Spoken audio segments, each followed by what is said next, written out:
अस्सलाम वालेकुम मुंहिंजी यूट्यूब फैमिली। उमेदु आहे त तव्हां सभु ख़ैरियत सां हूंदा। अलाह जो शुक्र आहे असीं ठीकु आहियूं। ऐं सुबुह जा 10:30 थिया आहिनि। जेको मां नाश्तो पचाए खणी आई आहियां। हाणे चांहि सां नाश्तो कयां पई ऐं सुबुह जो नमाज़ पढ़ी। बाक़ी तिलावत मां हाणे करे रखी आहे हिते। तिलावत खां पोइ मां सादा अछा चांवर जेके असां चवंदा आहियूं सिंधी में, उहे पचाइण लाइ रखी आई आहियां। ऐं दाल आहे मुङनि जी दाल मंझंदि जे लाइ, छो त मां हींअर वरी ड्यूटी ते हली वेंदसि त नाश्तो बि कयां पई ऐं चांवर पचनि पिया। डबल डबल कमु आहे। सो जेके बि मुंहिंजा नवां ॾिसंदड़ आहिनि, अगरि तव्हांखे सिंधी में वीडियो पसंदि अचनि थियूं त बराए महिरबानी जेको सो हुनखे सब्सक्राइब बि कयो, लाइक बि कयो, शेयर बि कयो पंहिंजे दोस्तनि में, पंहिंजे मिटनि माइटनि में। हलो जी, हाणे कयूं था नाश्तो, न त नाश्तो जेको आहे फैन हले पियो थधो थी वेंदो।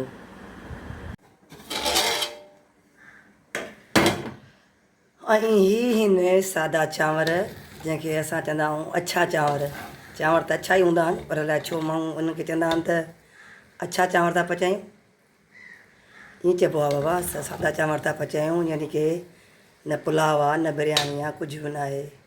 ऐं मां हिनखे बिल्कुलु ई हल्की बाहि ते पाणी विझी, चांवर विझी, सभु कुझु हिकु हंधि विझी रखी वई हुअसि। त माशाल्लाह चांवरनि ऐं हिन मसाले जे जेको विधो आहे न, तमामु घणी ख़ुशबू कढी आहे। चलो जी, हाणे ॾेखारियां थी तव्हांखे दाल। हीअ आहे मुङनि जी दाल। त जी हाणे असां हलूं था स्कूल। मुनो हिकु थी वियो आहे ऐं सॼे घर जो कमुकारु थी वियो, सॼो कमु लाइ छॾियोसीं। अचो त हाणे हलूं था पंहिंजी ड्यूटी ते।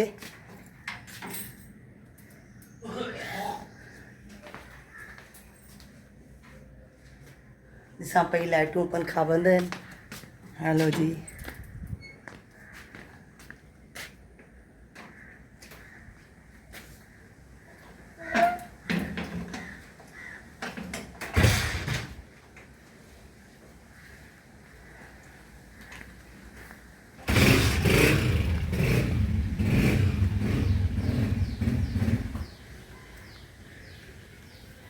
ॾिसो सॼा पत्ता वग़ैरह किरी पिया आहिनि।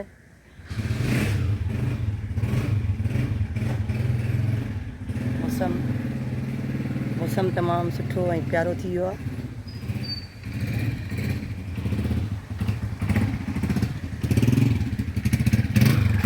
त जी हलूं था हाणे तालो।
Welcome back. मां स्कूल मां अची वई आहियां ऐं अचण सां जीअं आयसि त लाइट कोन हुई। असां वटि पाणी जो तमामु घणो इशू पियो हले। हाणे जेकॾहिं पाणी ॾिनो आहे त हिननि लाइट बंदि करे छॾी आहे त जीअं मोटर पाणी न खणनि।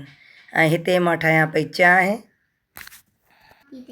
जीअं ई मां स्कूल मां आयसि त मूं चयो हाणे लाइट बि न आहे, पर हाणे खीर था गरम कयूं। खीर बि गरम करण लाइ रखियो आहे ऐं मूं चयो पहिरें चांहि ठाहियां। त पहिरें चांहि पई ठहे त जीअं असांखे तवानाई अचे ऐं जीअं असां कमुकारु करण में आसानी थिए। हिते असां चांहि पी, मां ऐं मुंहिंजो पुटु चांहि पी हिते वेठा आहियूं। फ़ातिमा गॾु आहे, छा पई करे फ़ातिमा जूं हुन मस्तियूं। सो बसि हाणे वीडियो खे करियूं था एंड। वीडियो पसंदि अचे त लाइक कयो, शेयर कयो ऐं सब्सक्राइब बि कयो। और फ़ातिमा जी मेहंदी ॾिसो। त वरी असां मिलंदासीं कंहिं ॿी वीडियो में। ऐं असांजी वीडियो लाज़मी फुल वॉच कजो। दुआउनि में यादि, पंहिंजो बि ख़्यालु रखिजो ऐं पंहिंजे घर वारनि जो। अल्लाह हाफ़िज़।